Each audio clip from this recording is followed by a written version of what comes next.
This demonstrates installing the Drone Mission Converter application. So the first time you run the application, you come up with a disclaimer screen, which I'm afraid you have to accept. Then it's going to ask you for a directory setup. Now, it's going to generate a number of subdirectories on your phone, and you need to tell the application where this is going to be.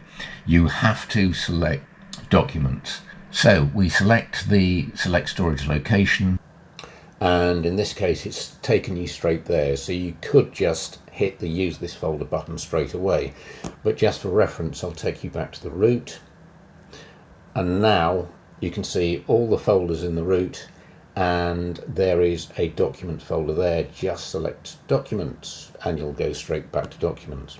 So hit use this folder button, allow, continue, accept the location permissions, and then the application has started. As you can see, only one icon is active, the create. This is perfectly normal for the first time you run the application after installing it. The import icon will become active only when you have copied missions from the enterprise controller onto your phone to a specific directory. The open icon means you must have created a mission and saved it, then you can open it later.